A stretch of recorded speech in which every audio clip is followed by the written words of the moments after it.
The chair of the House Oversight Committee hinted over the weekend that there is evidence that President Biden knew about his son Hunter's business dealings, something the president has repeatedly denied.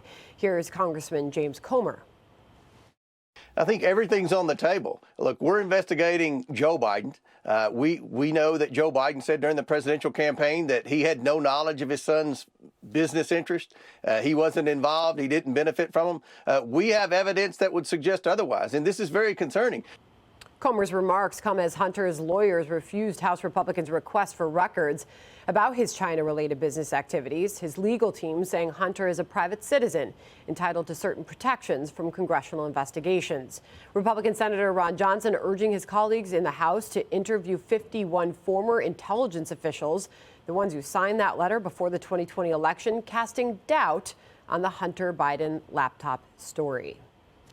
The most effective effort of sabotage was the 51 intelligence officials who said that the laptop had all the earmarks of a Russian information operation. That letter that they sent was an information operation itself and impacted and interfered in our election to a far greater extent than anything Russia could have ever hoped to accomplish. So the House has to call those 51 intelligence officials.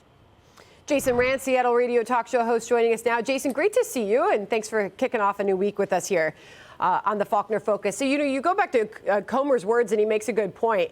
It's not just President Biden that has repeatedly denied, interacting with his son over his son's business dealings. It was candidate Joe Biden as well. We all remember the moment on the trail with Peter Doocy, and there were more of them. But is it looking more and more likely that this was the case, that he did have knowledge of his son's business dealings? I find it hard to believe that he didn't. At this point, we've certainly seen a lot of the evidence. We've seen the email with Big Guy mentioned, which was a reference to Joe Biden. We heard that voicemail that certainly hints that he knew about something. We know from Tony Bobolinsky that basically he was in on this from the beginning, or at least had a large amount of knowledge. But above all, when you have Joe Biden dismissing the laptop story as Russian propaganda, when he must have known that that was the truth, that does suggest that he's lying about everything, because that was so obviously a lie. We knew at the time it was a lie. We know now it was a lie.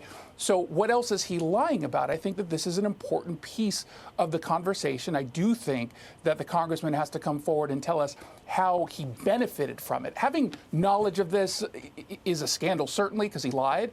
But I'm more interested, and I think most people are more interested on how he benefited and the family benefited from this position. Surely more folks want some transparency on this issue. Meanwhile, I'll put this up on the screen. The conservative nonprofit Judicial Watch got hundreds of documents from the Secret Service relating to Hunter Biden, some of them raising questions about the agency possibly protecting Hunter Biden over an issue with his missing gun.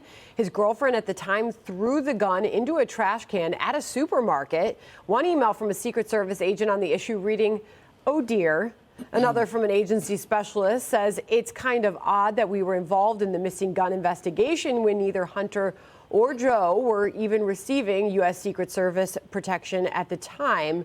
Hunter's gun purchase is part of the government's investigation into his personal and professional dealings. So what do you take away from this? And was the agency possibly protecting President Biden's son, Hunter?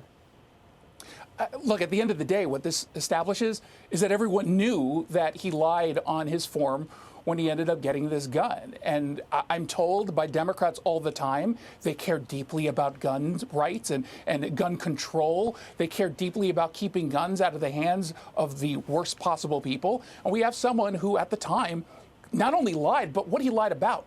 He was a drug addict.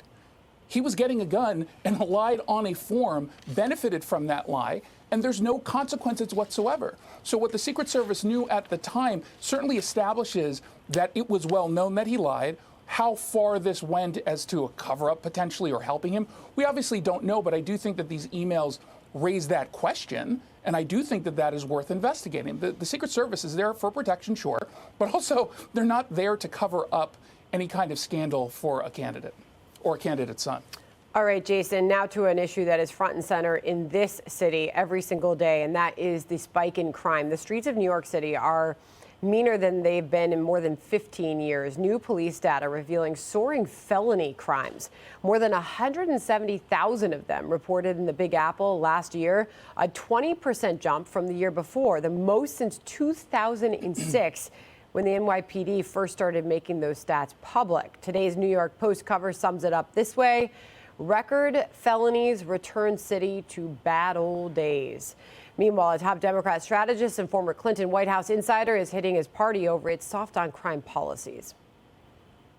For Democrats and my fellow liberals, it's the people we supposedly care about who are the victims of crime. It's those folks who are voting for more security, more safety, more and better cops. And it's the white liberals who want to defund the police. This is a big Achilles heel for the Democrats, is it not? Oh, they need to get out in front of it. They need to. I want a Democrat to stand up and say, you know, some people belong in jail. You know, the rapists, the murderers, the One clap for that. Yeah, I'm sorry, but they do. I think that's very interesting. I'm going to go out on a limb. Some people do belong in jail. Quite a moment there, quite an exchange. Jason, is this a sign that Democrats are waking up to these soft on crime policies and how they're destroying great American cities? I don't actually think it's a wake-up call for them, because we've known this for how long now. Kudos to Paul Begala for 2 years later actually telling the truth about what's going on and where the Democrats stand. But we are still seeing to this day prosecutors who are Democrats and activists who are pushing to keep people out of jail. We had an instance just the other day of a congresswoman who was attacked at an apartment in D.C. It turns out, reportedly, the guy who attacked her had just been in jail and pled down from a serious charge to no charges whatsoever and was released. This is happening every single day in this country. It's not just in New York. It's happening everywhere. And we are less safe because of it. There is an ideological belief that the criminal justice system is steeped in white supremacy, and thus anyone who's a criminal is actually a victim of this racist system. It is absurd. Democrats en masse have to stand up and speak out against it. But I don't think so, because the radical left has the edge on this conversation right now within the party. You can make this case for so many policies right now that they're hurting the very people they say they're out to help the most. You could say that about crime. You could say that about inflation as well. It's the poorer communities who are dealing with that, and it hurts them the most. Jason, great to have you here. Thank you very much. Hey everyone, I'm Emily Campagno. Catch me and my co-hosts Harris Faulkner and Kaylee McEnany on Outnumbered every weekday at 12 p.m. Eastern, or set your DVR. Also, don't forget to subscribe to the Fox News YouTube page for daily highlights.